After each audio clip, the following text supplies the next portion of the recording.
Hi everyone. My 28-day meal plan just came out and I wanted to hop on really quick and explain to you how you can use my food charts that are at the end of the plan to kind of pick and choose what you want to eat throughout the day and to tailor and customize the meal plan for what you want depending on what you're hungry for in the moment. At the back of the plan, there are 3 charts. They each have different calorie counts. So one's 1400, one's 1600, and one's 2000. 1400 is what I use when I'm trying to lose like the most amount of weight. 1600 is if I'm like working out really hard or but still wanting to see results, I would go 1600. And the 2000 calorie day is what I use for pregnancy. But if you want a specific calorie count, you can download the Lose It app and put in your height. It just looks like this. It's a free app. I love it. You can also use MyFitnessPal. I just like Lose It better. So you can put in your height, weight, and your goals, and it'll kick out a target calorie, and then you can pick the chart that is closest to that calorie count, kind of adjust that way. Anytime I am increasing from 1400, I always start with adding more protein because usually you'll want to build more muscle, and adding more protein is an easy way to increase your calories in a good way. And then if your husband if your husband is wanting to do the challenge with you, then you can do his target calorie through the Lose It app and increase portion sizes and increase his calorie, but still using the same meals. So it can be really beneficial to your significant other or anybody that's wanting to do it with you.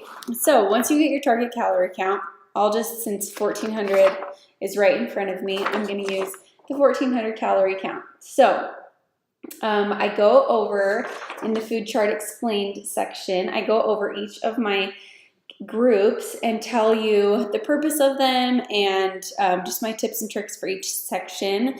And then there's a food group breakdown, and it tells you all the kinds of foods that are in each category.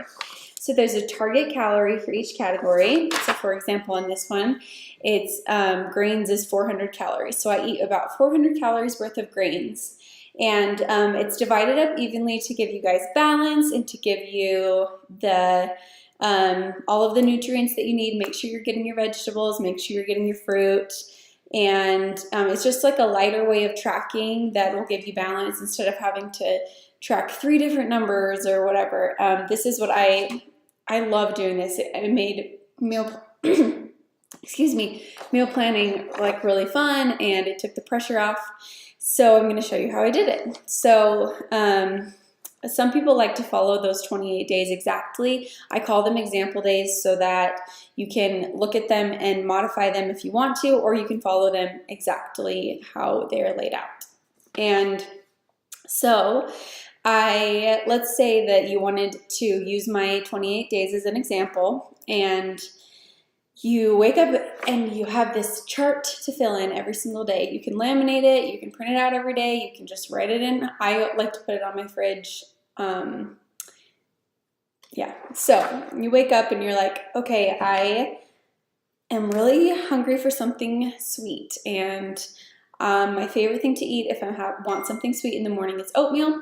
And so oatmeal is a grain, and so I like to do the Better Oats maple brown sugar. It's so good. It's 100 calories a pack. If that's not your thing, if you'd rather just do oats and then add like a certain kind of sweetener like honey or like pure maple syrup, then you just add the calories accordingly. The sweetener will go in the flavoring/sanity section, and I explain that group too in the meal plan. So you just walk up to your chart and you say oatmeal and then dash 100 calories or whatever the calorie is. So then after you do that, you have 300 calories more of grains to eat that day. That's breads and pastas and stuff like that are all like whole grain, whole wheat, multigrain. And I explain that in the food group breakdown. So then let's say that you wanted to get some vegetables in and you want at breakfast.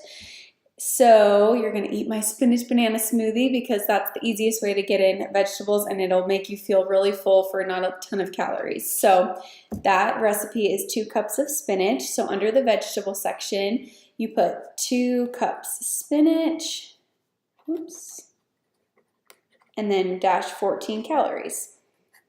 And then a half of a banana in the fruit section, so 1/2 banana, and then dash 50, it's about 53 calories, which you can tell on my meal plan. I have all the calories written so you don't have to look it up. And then we'll do berries in this one. Let's say that you wanted a little bit bigger smoothie. We'll put berries. So 1/2 cup frozen blueberries. And this smoothie is awesome because it gives you a ton of fiber. It fills up your stomach. It's awesome. And then I always like eat the oatmeal second because the oatmeal is obviously better and it's sweeter. And so then I feel really satisfied and really full instead of eating the oatmeal first and then forcing the smoothie. I love the smoothie, but sometimes you have to force it in the beginning and then your body will crave it. So yeah, I always eat my vegetables first and I finish with the good stuff. So I say nourish first, satisfy second. Okay, so 35 calories for the frozen blueberries. So I eat my smoothie, boom, boom, eat my oatmeal, and then throughout the rest of the day, I just fill in the chart. So like after, say I go to the gym right after that, and I love to replenish with protein after the gym, I would put protein shake. I just throw protein shakes in my car and eat them after the gym because I'm like constantly like going. So let's say your protein shake was 120 calories. I love the EAS brand of protein because it doesn't hurt my stomach, but the 100-calorie muscle milks are really good. I go over all of that in the food group breakdown sheet. But so you just put in the protein section, protein shakes 120 calories. And then you subtract that from your total protein / dairy section calorie total. So then you just fill in that throughout the day, depending on what your preferences are. So you can look at my exam or my days and say that you just want to do like one of my dinners, then you can just put my dinner into this chart. And then you're still balanced with the other groups, even if you didn't follow that day exactly. So I hope that that helps. If you have any other questions, let me know, but it really is fun. Keep it fun, keep it simple. And yeah, let me know if you have any other questions. Thanks.